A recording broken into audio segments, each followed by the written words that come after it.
Welcome to Not Milk Never Milk. Subscribe if you're lactose intolerant. In this video, I will show you how to make delicious chili jackfruit at home. First, gather your ingredients, including one 20-ounce can of young green jackfruit in brine, drained and rinsed thoroughly. You'll also need a selection of spices like chili powder, cumin, and smoked paprika, plus a few pantry staples. We'll walk through each step, from preparing the jackfruit to simmering the rich chili base, ensuring a flavorful and satisfying meal for everyone. Once your young green jackfruit is well drained and rinsed, it's time to prepare it. Use your hands to shred the jackfruit into small, pulled pork-like pieces, discarding any tough core sections.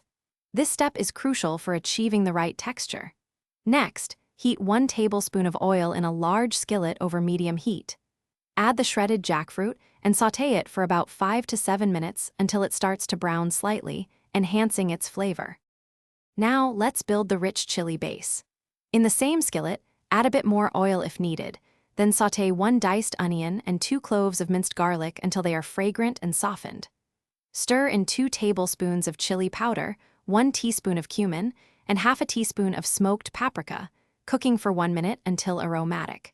Pour in 1 15-ounce can of crushed tomatoes and 1 cup of vegetable broth. Bring it to a simmer and cook for about 15 minutes, letting those flavors deepen beautifully. Finally, it's time to bring everything together. Add your sautéed, shredded jackfruit directly into the simmering chili base.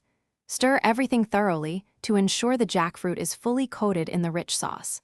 Let it continue to simmer for another 10 to 15 minutes, allowing all the flavors to meld and the jackfruit to absorb the delicious chili. Taste and adjust the seasonings as needed, then serve your homemade chili jackfruit hot with your preferred toppings, like a sprinkle of fresh cilantro.